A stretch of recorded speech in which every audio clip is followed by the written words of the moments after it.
is going on, everybody? For those who don't know, I go by Philly Mike, host of the Philly Talk podcast. But today we have our last, I repeat, last pre-game Battle Birds podcast live stream for the 2020-2021 season. And I think we're all in the same feeling of we got to get done with this season, see what happens in the offseason, and get to some better football. I don't know how much better we're going to be able to get with this type of offseason. We got a lot to discuss.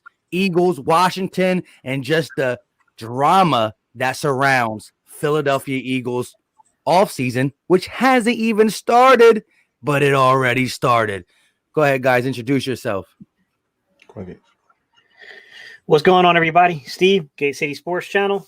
As Mike said, man, we're coming into the home stretch. It's the very last one, guys, for the off season.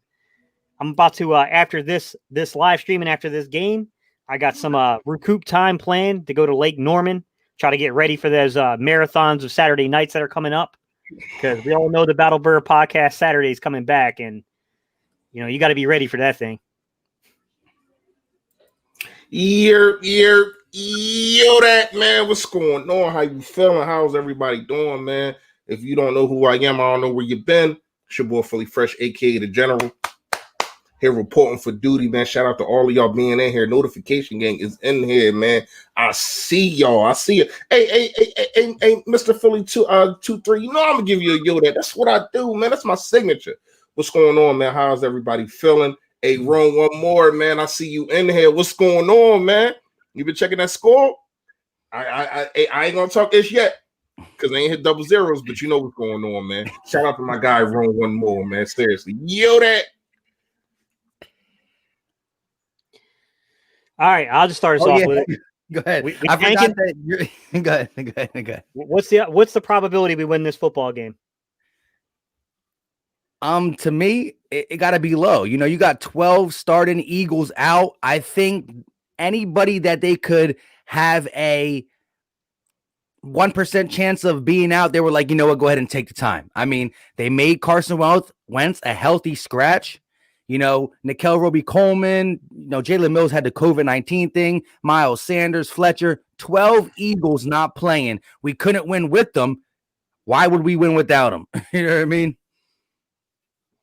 I got a crazy take on this. This might sound crazy to y'all.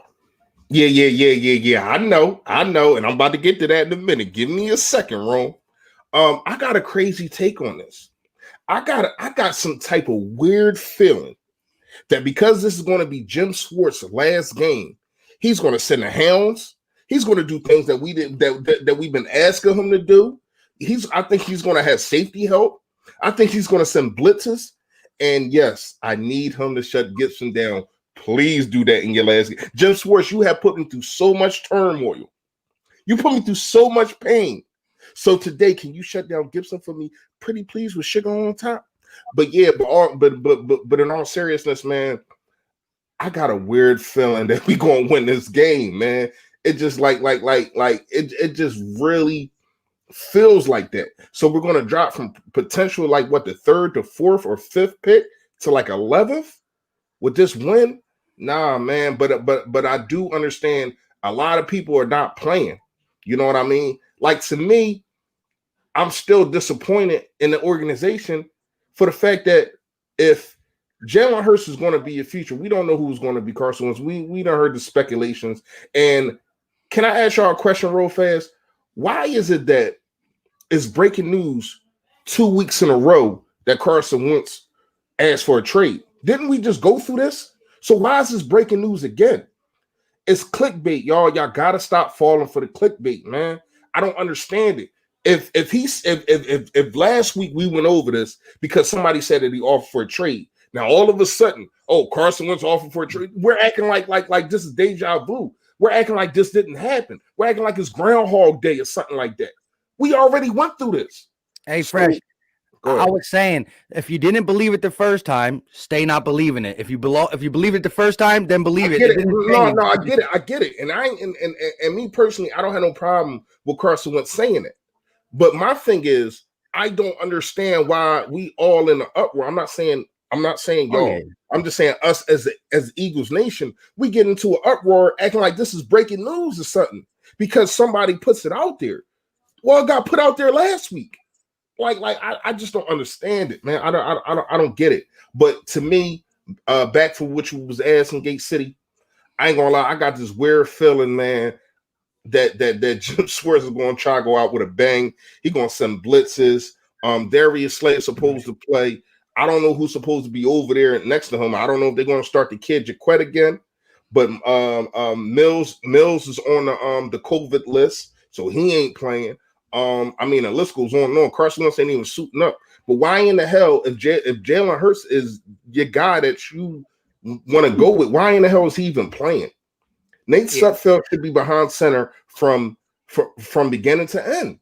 Now, I did hear that Nate Sudfeld is supposed to probably play the second half or something like that. No, you might as well play it like for what? What is the point of putting this kid against this defensive line when your left tackle is out? We already know how. Like, you're probably going to play Nate Herbig. Like, who's even playing at left tackle right now? Yeah, right. Hey, but real quick, let me just get this out of the way. Brett Toth. Yeah, Toth. Yeah, and this is his first start. He had to come in earlier in the season. He played maybe 5 to 7 snaps, I believe. Pryor's left tackle, I think. Yeah. That's what I'm saying. Like, dude, is barbecue chicken. Like, I don't understand why you would why you would even put Jalen Hurts on a menu. Like, because that's what you're doing. You're putting him on a menu, you're putting him on a platter, and you're serving him to this defensive line. We seen what this defensive line did to Carson Wentz. We seen. Yeah. And you think this offensive line is better than that one on week 1? Oh, hell no. I don't understand it, man. I don't get it. I don't get what the organization is thinking, man. Go ahead, Charles. I just wanted to say before I get to this super chat, I think it's more along the lines that, Doug Peterson trying to show a little bit of prideful. I believe that the 12 people that we are not allowing to play have something nagging, because if they're letting Big Play Slay, a guy who's been nicked up throughout the whole season, he only missed one game, but every game he has an ankle, a back, a shoulder. He had something nagging him. For him to play shows that they're not fully giving up. Maybe they pull some punches. I don't know. Shout out to Airy Star Win with the $10 super chat. He said, "Need you to win. LOL, go Giants." I know the Cowboys are sick earlier today. They were the ones talking so much trash, like, y'all better win because we gonna handle business, and they couldn't handle business. So that was something bright to cheer up my Sunday. But I do have along with Fresh, man, I could see the young guys who are going to be asked to play trying to play for something, a la Jalen Hurts. And hey, we could possibly knock them off. I'm not going to bet my money on it. It's not great for the long term, but I'm going to watch the game like everybody else. And if we get a first down, I'm not going to not say something positive about it. I mean, I'm just going to report on it the same way I would, but we would benefit from a better pick. And Houston is winning. Who Houston wins and we lose, they even bump us up. So then we're definitely 5 or 4. It could be a wild finish to the season. It's going to be tough, man, because I just looked through some of it. Michael Jaquette's out because of that the calf, I believe. Nickel Roby-Coleman, I think, got put on the COVID list. I mean, Elijah Riley. I don't know. Is Seymour back? Let me check the injury status. I don't know if Seymour might be back, but I thought they put him on IR, didn't they? Seymour, do you guys know? I don't know. I'm not sure. I know he was not. I was about to ask y'all: is Josh Sweat on IR, or is he supposed to play? I think he's IR'd. He was on IR. All right, let me see. Roster. He's all on IR. It's a big list on IR. I can tell you that. Like when you look at it, I'm not going to lie, man. I would just roll out all practice squad players and third strings.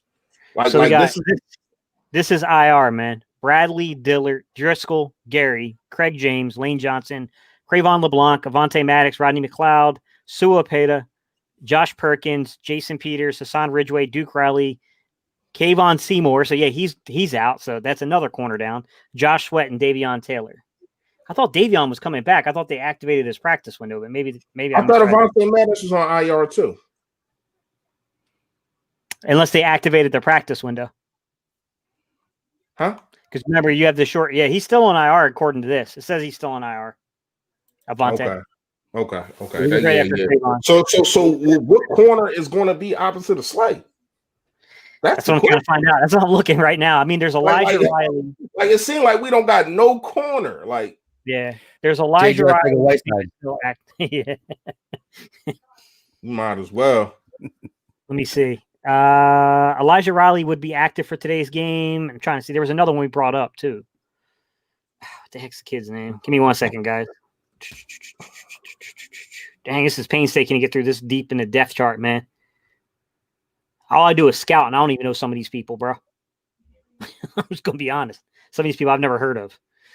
Lavert Hill, the kid from Michigan, might get a crack if they activated him. I don't know if they did. I don't think they did. Jamison Houston, the kid from Baylor, he's on the practice squad.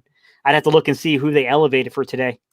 But those are the only other two corners I see right now. I usually get tweets and texts from different people on who's active and inactive. I have not gotten that yet. You know what I mean? Probably there's so many inactives, man. It's almost impossible to keep up. Like I think it's going to obviously Slay's going to have to play on one side. They probably use Graylin Arnold a little bit because he's got some experience at least playing nickel. I've never seen him outside, but might not have a choice here. Jalen Mills might have to move outside if he's no, he's injured too. Jalen Mills hurt. He's on the COVID list thing. Yeah, not hurt. Yeah, the COVID list. COVID, yeah, he's out too. Yeah. Damn, I don't know, man. I don't know who they could possibly play. Rudy Ford might have to play a little outside.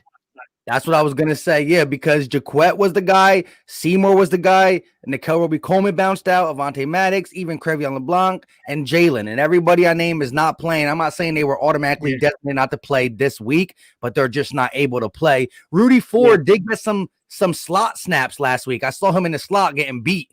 So he might be bounced out there.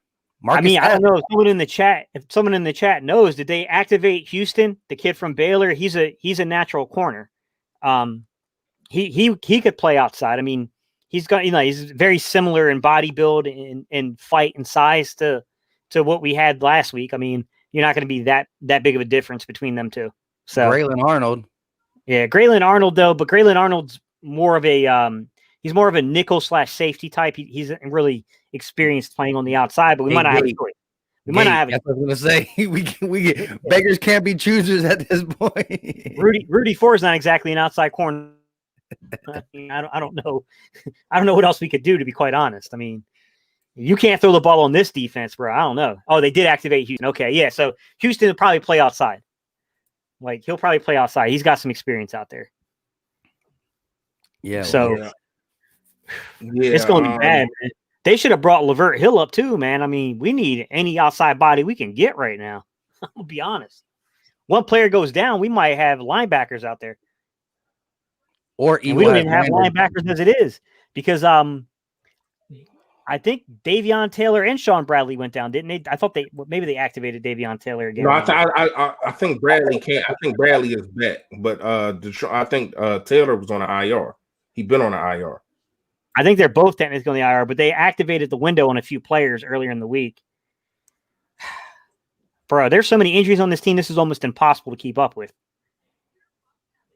Yeah. So the inactives is Deshaun. See, I'm getting the inactives, but nobody telling me the actives.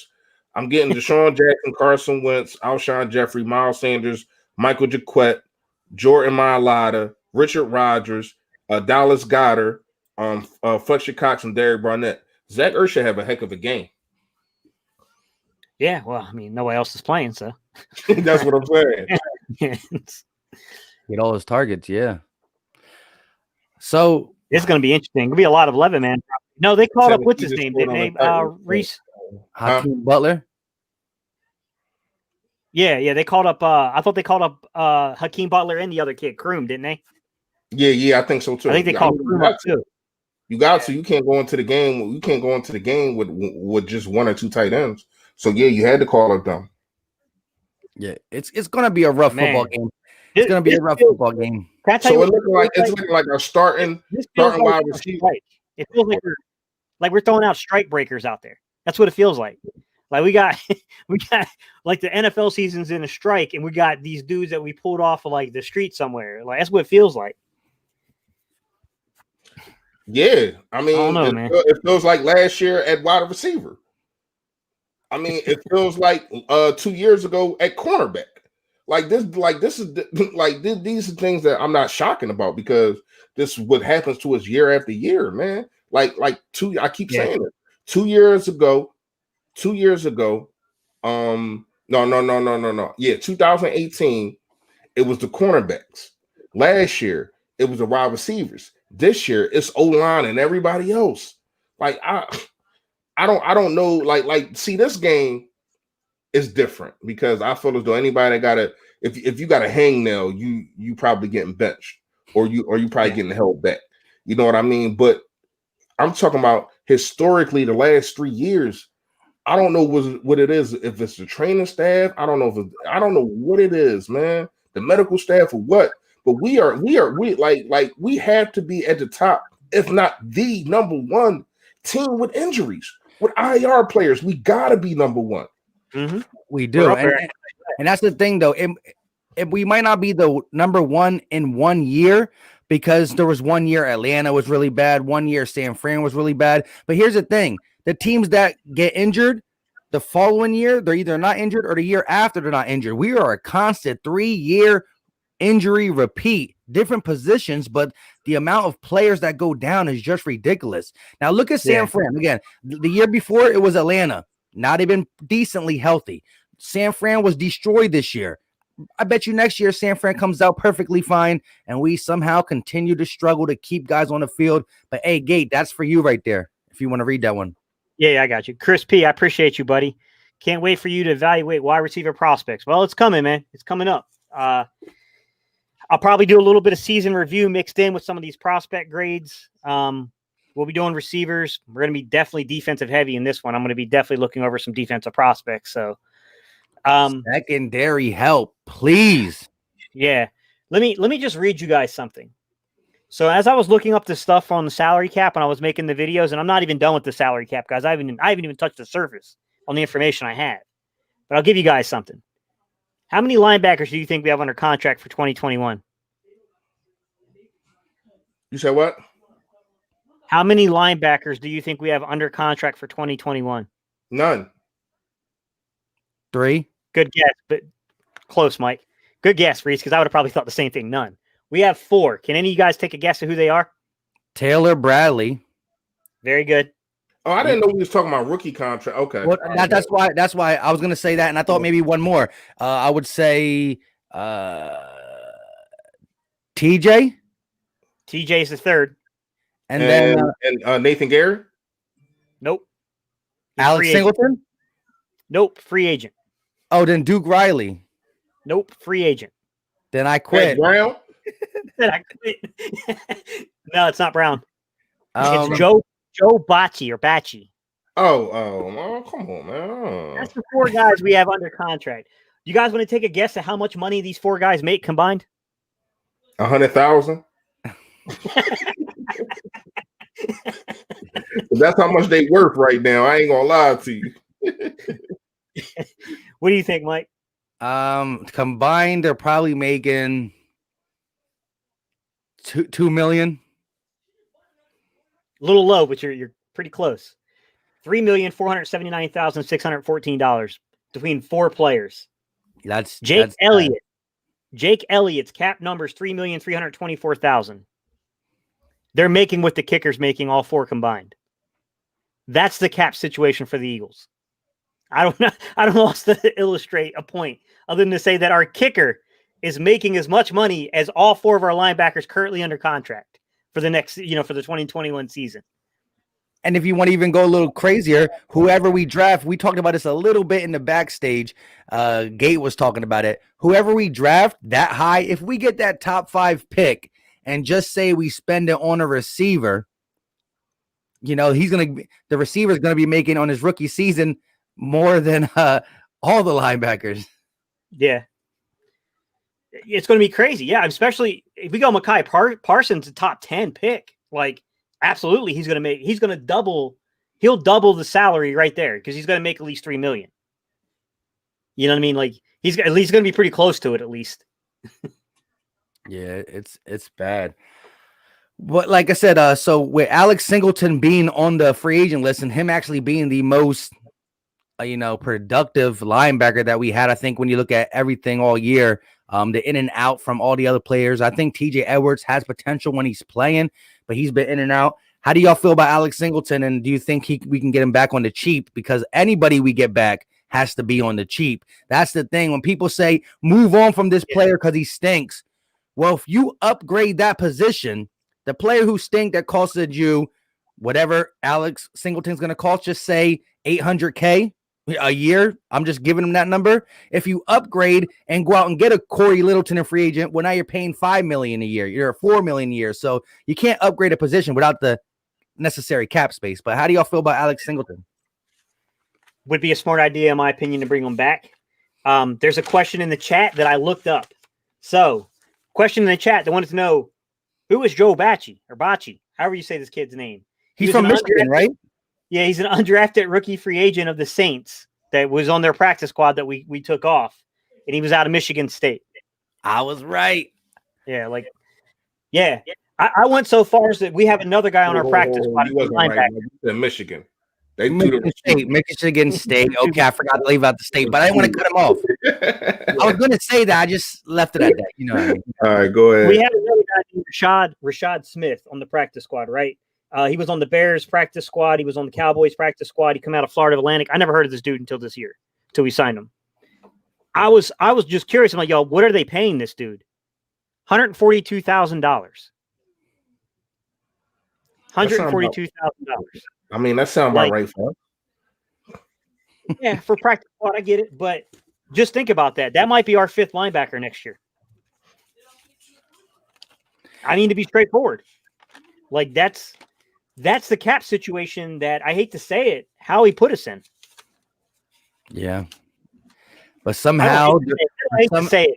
I hate it to be the reality, I should say. But but here's the thing, Gates. Like, you always gonna have them guys getting 100,000. See, them kind of moves. Mm-hmm. I'm not mad at $100,000. You know what I mean? Like, it's $100,000. I mean, that's a lot to me. You know what I mean? But when we talking about the cap, that's not really a hit to me. Like, we gotta talk about these bigger guys. You know what I mean? Like when you really break it down, it's like he's the least of my worries. We gotta talk about. That's not what I'm saying, Reese. I'm not talking about wasting $100,000. I'm saying that we're in such a tight cap situation. Literally, depth players next year might be league minimum contracts like Rashad Smith. That's what I'm saying. Like, the talent pool could be so low because of this. He's scared that we're going to have to take a player who's costing us $142,000 this year and give him a minimum contract to actually be playing some actual minutes. That's what I'm saying. But is he going to play? Because, I mean, I still like Sean Bradley. You know what I mean? You do got Alex Singleton. Maybe they try to find some trust in Taylor. Who knows? And who knows who we bring over? I think obviously we didn't talk about this yet, but us having to find a defensive coordinator is going to really resonate on the kind of people that we bring in and the kind of people that's going to stay. I don't think we get rid of anybody for real. Well, I wouldn't get rid of anybody until I know who my defensive coordinator is going to be. So he can pick, so he can say who I want here. So he can say what guys fit my system and all that kind of stuff. You know what I mean? Because it's a lot of defensive coordinators that value linebackers. It's just ours didn't and hasn't. You know what I mean? So who knows what's going to happen with these linebacker situations? Who knows if they cut that guy for $100,000 because you're not even taking a hit and go pick up somebody? You never know. You know what I mean? So that's why I'm kind of saying like I get what you're saying, Gates, but that's the least of my problems right now. That linebacker. Well, you know what I mean? But it doesn't become the least if we have to start letting go talent on the D line, which is where the majority of our money is housed. And now, you know what I'm saying? Like, I think 2 guys. We gotta put these dudes in there for major minutes. Like, I mean, I think two guys is going anyway, though, Gates. I ain't gonna lie. I think 2 guys on the defensive line is going. First of all, Vinny Curry, he's going. What he getting paid? 1.2 million. He's going. Vinny's contract is already expired at beginning of the league year. His contract expires for this, so that one's not a big deal. Like he's not even counting. Yeah, that's not even a hit. Yeah, but I do think like Derek Barnett is probably a really good candidate that's probably done for. Hopefully we can get someone to trade something for him because he is a young pass rusher. But I can't see us keeping him around for $10 million. And then, the simple fact is that franchise tag you can use something that we really rarely do. I'm not sure if I'm wrong on this, but we rarely ever franchise tag anybody. You know what I mean? No. Like you can franchise tag. We can't. We don't have the money to franchise nobody. Like we really don't. We don't have the money to franchise nobody currently. I mean, here's the thing: is like we know the money's got to come from a few areas. The majority of our money is on the defensive line and offensive line.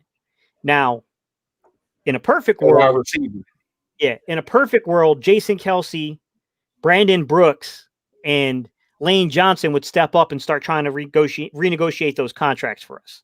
We don't even know if Kelce's going to want to play next year, though. Yeah, I mean that's very likely, and I don't know. I don't know the exact rules around retirement and how that impacts the cap. I would hope we recoup the money when they retire, but I don't know. I mean, maybe that is part of the solution that's going to be in house is that Kelce's going to leave anyways. With that said, man, like even so, it's Kelce's contract enough isn't going to get us out of this hole. Like we need guys to restructure. Texas about to lose. All we're doing is pushing money down the road. That's all we're doing. We're just taking the money and moving it from 1 year and just really pushing it down the road. I mean, it's gonna come back eventually on you. I don't know, guys. Like, this is a pretty bad cap situation, man. Like, I had to really play with numbers to even try to get us anywhere near getting back to under the cap number. And like it's hard to mess around with like renegotiating contracts, like that part, like the workarounds for that are too complex to just sit at your house and play on the computer and do that. You know what I mean? But you can definitely see how something like a June 1st cut works, how something like a June 1st trade designation works. You can see how outright cutting them or trading them works. You know what I mean? You can mess around and see that kind of stuff. But we're going to have a serious problem with talent. Like we're going to have, it's going to take a few years to get this team rebuilt again. And I'm going to ask you straightforward, guys. I know one of the dominant theories is that Jim Schwartz knew he was getting fired, so he quit. I don't necessarily buy that. I think the front office loved Jim Schwartz. But is it possible that Jim Schwartz looked at this rebuild, looked at the defense, looked at the salary and cap and said, man, I'm not sticking around for this? I mean, especially if the little money we have was being told to him that we're going to go offense. We're going to go offense with offensive linemen, maybe more wide receivers, even though I don't know how anybody in this organization scouting or anything could look at this team and not know we need secondary help. Linebackers we need. I understand that. We definitely need linebackers. But when you do have a solid D line and secondary, you can hide poor linebacker play before you can hide secondary play in this type of league. If teams were running the ball 35 times, 40 times a game, it's different. But when you have quarterbacks dropping back 45, 50 times, some, especially if Doug Peterson's the coach, secondary is a need for any team. Let me ask you guys a question. I know it's way too early to get into this. Do you guys have any before we look at film? I haven't looked at any in-depth film yet either. Do you guys have any pre-favorites yet for wherever we're going to be picking? It's probably going to be top 10, obviously, but do you guys got like a person in mind that before you really run film that just, you're like, yeah, like this person, I saw a little bit in their college, like they're going to be good. Is there any person in particular? The left tackle Penny, he just seems like a transitional dude. I don't know if Cincinnati is going to go try to snag him instead of getting instead of getting a wide receiver. I get everybody talking about Jamar Chase and Smith and all them guys, but we already know how this organization feels, and I kind of agree with it. Everything starts in the trenches. To get a guy like Penny, and I understand we got Mailata, I like him a lot, but to get a guy like Penny, if you can get that guy, man, you can trade. You can try to trade a Dillard or something like that. I'm not saying you're going to get too much from him. You're definitely not going to get a first round pick, but you can get rid of him. And I think Penny comes in from the rip, and he's your start left tackle from the rip. Makes sense. I get what you're saying. Because Mailata could play right too, but I think Mailata is going to be a good left tackle though too, man. To be honest, I do too. But it's nothing to think about me when it comes to Penny. Yeah. It's nothing to think about. Yeah, I hear what you're saying. What about you, Mike? Any pre-scouting favorites? Because none of us have really scouted anything yet. Yeah, I'm big on Penn State, Micah Parsons. But again, I'm big on him just because I like his style of play, and I've seen a little bit. I'm not a huge Penn State fan, but one of my boys is, and he always talking about him. So I'm forced to know about this guy. I just don't see the Eagles doing that early with that pick.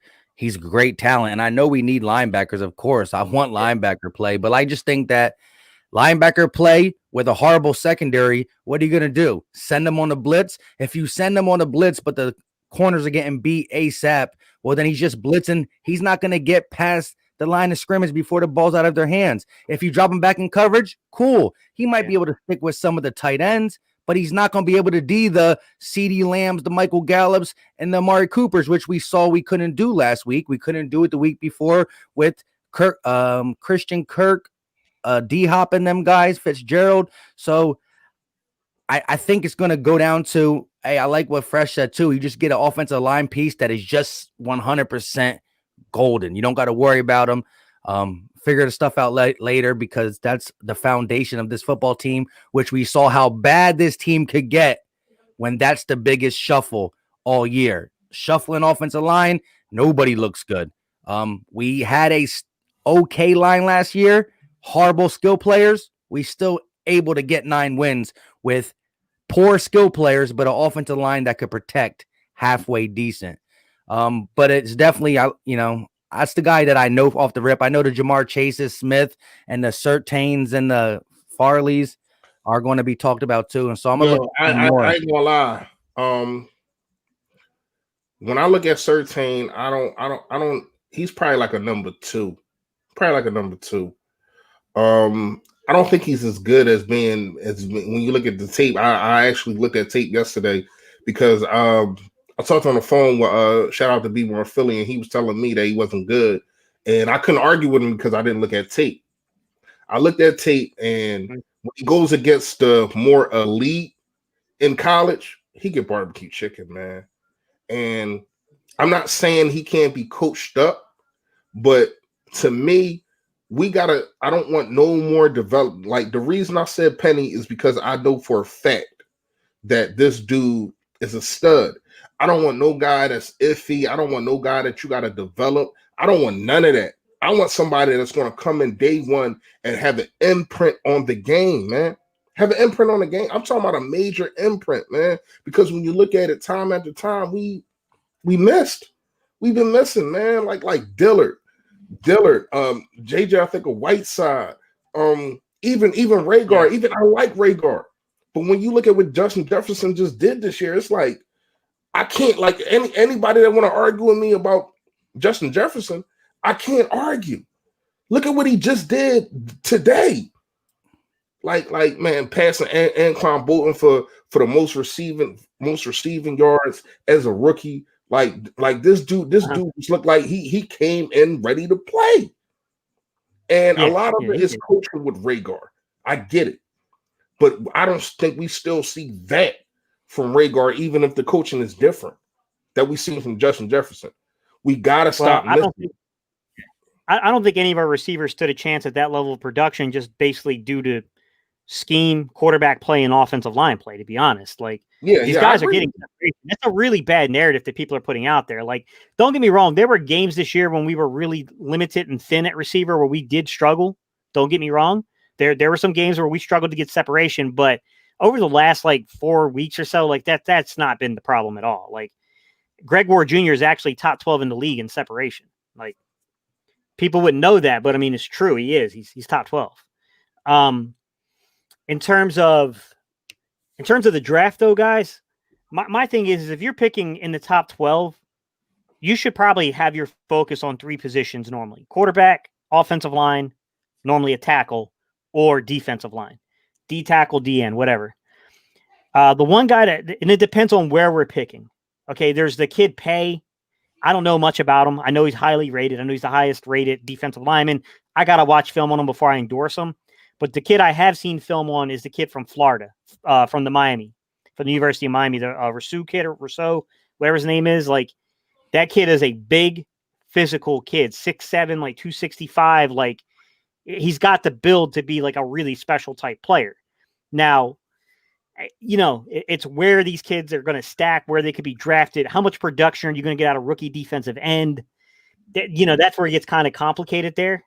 But I you know what I mean? Like, I think we have to rebuild this team, man. It's going to be painful, but I'm a little weary with taking any receiver or taking any corner in the top 10. Like, you have to be really good. Like, Calvin Johnson, like, you know what I'm saying? Like, you can't just be like, it just can't be a decent player. Like, you have to be really good to warrant that pick. And I'm afraid that would make it really difficult for that player to ever live up to expectations. Yeah. And that's why you always see the D linemen, the offensive linemen, or the franchise quarterbacks come out that early because they're the least risk worthy. You know what I mean? If you are a stud at offensive line and you're that top 5 type, and I'm not saying any offensive line because we've seen it. We took Dillard at whatever, 1920, 1921. I forgot we moved up a little bit in front of the Texans to get him.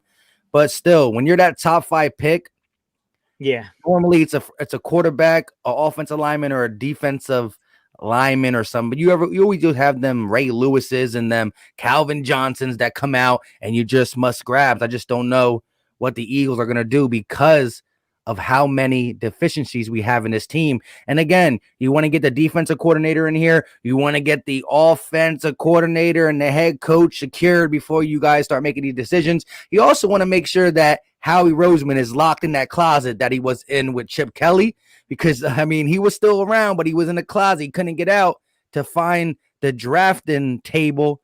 We need John Dorsey to be sitting over there talking about, scouts, what do you think? Okay, I'm not going to veto it. You say it. Y'all presented me the information.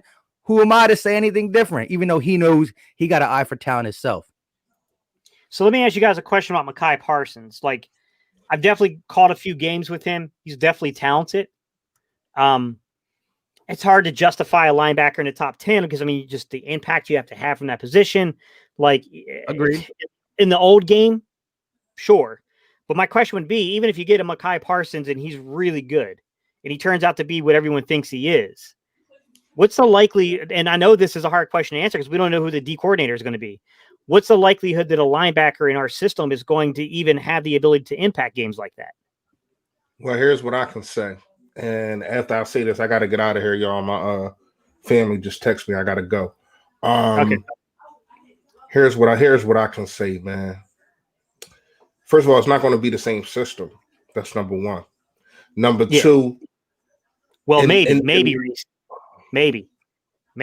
I would caution people. I don't know too many people that play that play Jim Schwartz's system. They brought Burke in here for a reason, man. That's a Jim Schwartz disciple. I mean, all right, we'll see. Guys. I'm not saying he's the guy. I don't know, but it does look a little suspicious. All right, so here's what I can say real fast, and Micah Parsons, y'all already know I'm a Penn State fan. I watch all the Penn State games. Mm-hmm. He did not play this year, but here's what I can say. This dude is a Javion Clowney type. He's not your particular linebacker. He can play the linebacker position, but he gets at the quarterback. He gets at the quarterback. He's a rover type of dude, and he's going to make an impact on the game. That's what I can say. Would I take him at number 4? More tweener? Huh? So you see him more as a tweener? Yeah, especially if he's used right. He's like how Avery should be used. So you'd want to use him in a 3-4 system more, right? You don't have to be in a 3-4 system to use a guy like that. You can still have your guys up front at 4.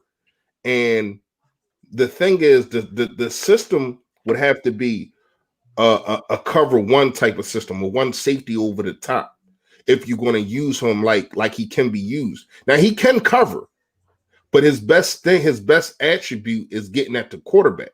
So it's not like he's going to be out there and he just lost covering. Like the kid got skills, but his best thing is getting at the quarterback. The kid is fast, the kid is resilient, and he got muscle on him. You know what I mean? He can really get at the quarterback, and that's what I see the best for him. You know what I mean? Covering tight ends. I'm not saying he's bad at it, but that's not what he's good at.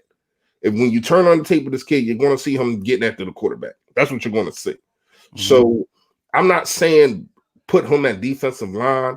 I'm saying he should be that rover type. And if you do want to change the system to 3-4, I ain't got no problem with that neither, because that would help him, but it also will help Hargrave.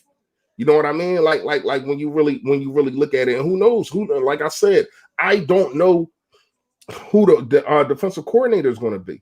So it's hard for me to say that we should pick a Micah Parsons. You know what I mean? Especially at a 4 or a 5. If we there, well, I don't know about that. Texans just lost, so it's hard to sit there and say that I would pick this guy earlier than top 10. I don't know if he's a top 10 talent. You know what I mean? But we'll see, man. We'll see. But I got to get out of here. I will catch y'all post game, man. Seriously.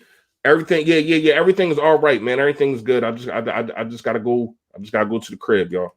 All right, man. All right, see y'all, man. Yo, that. Peace. Later, man. So, I mean, I'm empathetic to that, Mike, because I was a huge Akeem Gaither-Davis fan.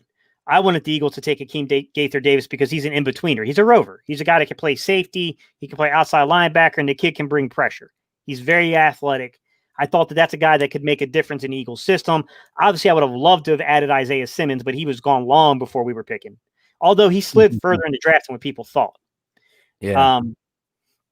Probably rightfully so, because I think he has kind of proved in Arizona that maybe he was more of a development than people thought. Because he did seem like a bit of a surefire when when you really broke down his film at Clemson, but he struggled more at Arizona early than I thought he would. Yep. He didn't really get much playing time until the middle of the season. Yeah. I mean, I really thought we needed a more speed-based backer with that could impact games. Kind of like the way Riddick does for the Cardinals. But, I thought the guy you were pretty high on, Troy Dye, I thought Troy Dye kind of has that ability. Willie Gay Jr. would have been really good. He's a fast player. There was a lot of opportunities. Patrick Queen was a guy that had a lot of speed and was kind of an in-betweener. Like, it's just hard to say, because if we had drafted smarter, I don't think the situation would be quite as bad. Now, maybe Davion Taylor, with a year of experience under his belt, comes back and is a different guy. I don't know, but man, I gotta wonder about the talent that we have on defense, man. I'm concerned that forsaking players defensively to get under the cap could really lead to a defense that is so much worse talent-wise than it is currently. Doesn't mean the production is going to change at all, because we were doing fairly well and then we slid. But I don't know, man. I mean, I look at this and I counted 5 guys that are over 30, Mike. Mm-hmm. Fletcher Cox, Brandon Graham, Malik Jackson, Rodney McLeod, Darius Slay. The 30-plus club is what I call them. 4 of those guys are making more than $10 million. And then when I look at our young, what I would call the young talent, okay, this doesn't mean that they're all pros. These are pro bowlers. They're younger guys that kind of, they make contributions. Derek Barnett on a 5th-year option. He might not be back because he's an easy way of getting 10 mil right there. Javon Hargrave. I think Javon Hargrave's a decent player, but I do think there is legitimate. I think it's legitimate for people to say like, hey, he's a good player, but is he worth 15 million? I don't know. Like, that's hard to say because you don't know where the salaries are going for the position. 2 years from now, it might look like a lot better contract than it does right now. Mm-hmm. Josh Sweat, Avonte Maddox. I don't know how else you classify some of these guys, man.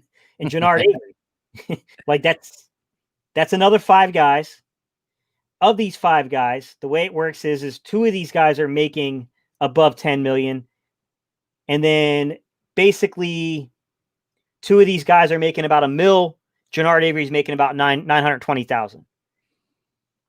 We got 3 guys from the draft, Mike, from last year. Kavon Wallace, Davion Taylor, Sean Bradley, right?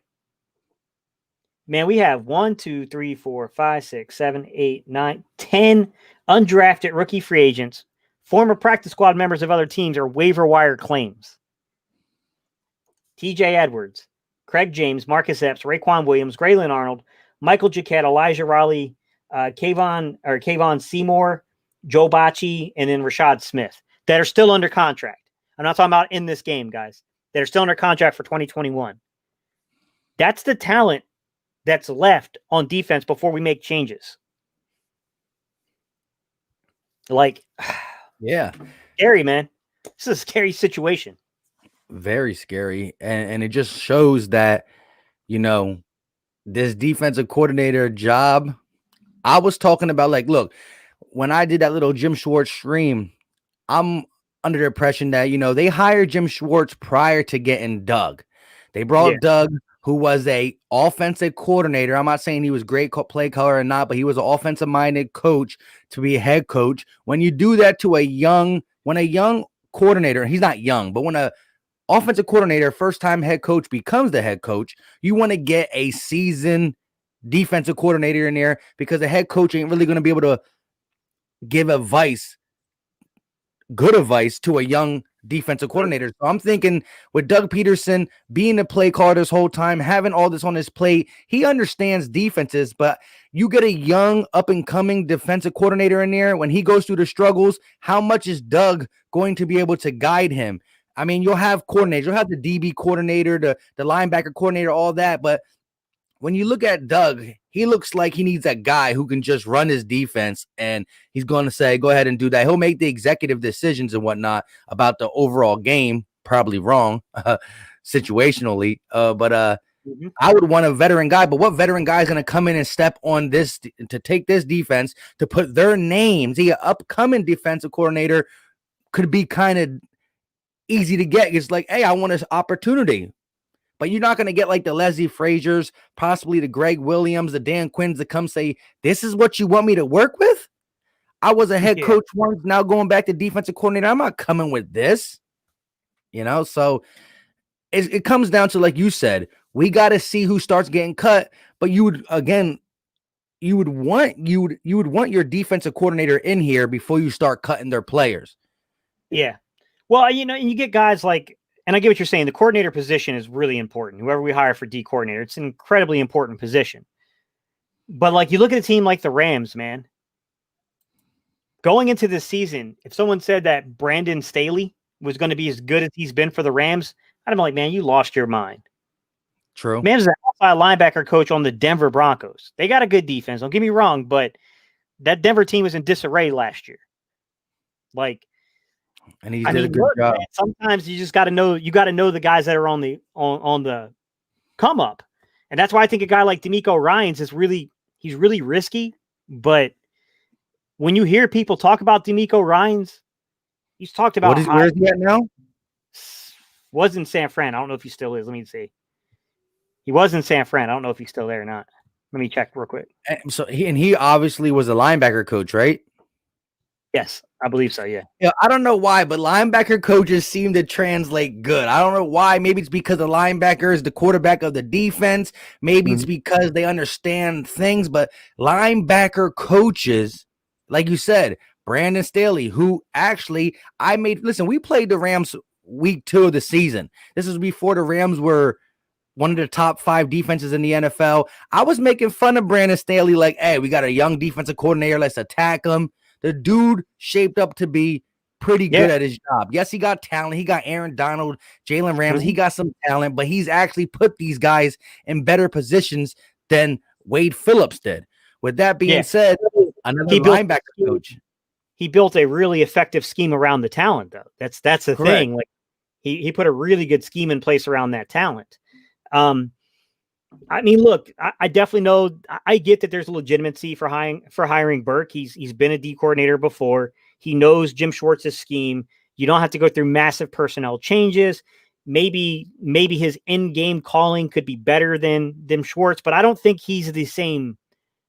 I don't think he has the same football mind that Jim Schwartz did. I think that's the issue. As much as Jim Schwartz frustrated the crap out of me with that prevent defense stuff and like putting his corners on an island forever and ever, but he knew football. Like the one thing I will never take away from Jim Schwartz is that dude was really smart. He knew the game very well. He just was hard-headed, man. Like, he'd be like, oh, I'm not going to if I give 2 safety help, then the running backs that can receive, that can catch are going to eat us up. I mean, that was always like one of the major justifications he gave. And it's like, man, like how many Alvin Kamaras are you playing a week, dude? Exactly.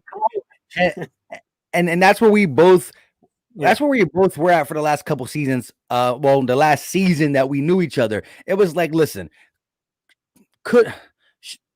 does Jim Schwartz do things that make you want to replace him? Yes. But overall, who's the guy that you honestly think is better equipped to run a whole defense? Again, his scheme at times would piss us off, make us upset. He does things with his stubbornness because of how far he's been in his football career. But the thing is, I don't think he ever adjusted to the defense getting worse and worse and worse talent-wise. And with the defense getting worse talent-wise, he didn't adjust his scheme. He wants to do what he wants to do regardless of the situation. And sometimes he simplifies it because the defense needs it because they don't have the talented linebacker. We weren't at a couple games getting the pass rush we want. We don't have the corners that can press man. So you play them 10 feet off. But this is the NFL. It's a passing league. They're going to eat you down the field little by little. And his bend but don't break slowly started bending more. And it bent so far, it started breaking. So we were losing. You know what I mean? It comes down to like, I don't know if he was forced out or like you said, look at the money. Look at the corners, look at the linebacker position, look at the defensive line, the one spot that we can hang our hats to. We might have to cut some of these guys. So this defense could be a defense that he's like, my name is going down and down and down. My contract is expiring. Hey, Eagles, it was a good run. We out. Yeah, I mean, we might need somebody who either knows this system already and is familiar with the front office and is familiar with Doug and all that to step in, or we might need somebody that's young and innovative and willing to take a chance in a really bad situation. My problem is I hear the names thrown away around like Gus Bradley. I'm not a big Dan Quinn guy personally. I think that he hasn't been very good outside of his couple of years in Seattle. With the Legion of Boom. Exactly. I think he's a little overrated. Wade Phillips, those dudes aren't coming here. I mean, I would be shocked. I can't say they aren't coming here because I don't know. Maybe money might sway to anybody, no matter how bad the circumstance. But I would think that they will have opportunities for much more stable, you know what I mean, gigs right now. Mm-hmm. I mean, I guess the only stability you could say is that Jeffrey Lurie he's not one of these owners that will just quickly fire somebody. I don't think that's his MO, especially if you're a coordinator or you're the head coach. I think he gives guys a legitimate chance. But I'm just looking at the cap situation, looking at the talent on the roster. You know what I mean? Like, I don't know, man. I think it might be a little hard to sell some of the big names to come here. Hey, I agree. With that being said, we are at 8:03. and the game starts at 8:20. We normally do our players of the game and all that, but did you hear, if you guys were listening, which I know you guys are, we got 232 people watching. Shout out to everybody in the chat. Now, if you look in the chat that you're watching it and you see there's not 232 people, don't think I'm lying. We are live on 3 different channels. Even though Philly Fresh left early, we are still live on this channel. So make sure you show love to everybody. The Philly Talk Podcast, Philly Fresh, and my guy, Gate City Sports Channel. And wherever you're watching it at this point, do us a favor. This season has been rough, but we hung in there with you every pregame, every postgame, through the 4 games that we could celebrate and the long list that we couldn't celebrate. We hung in there with you. We will be doing Battle Birds podcast because we have a drama-filled off season to go through. We'll be doing it every Saturday night. I know Fresh is looking forward to them 4 hours. We're going to try, but I don't know.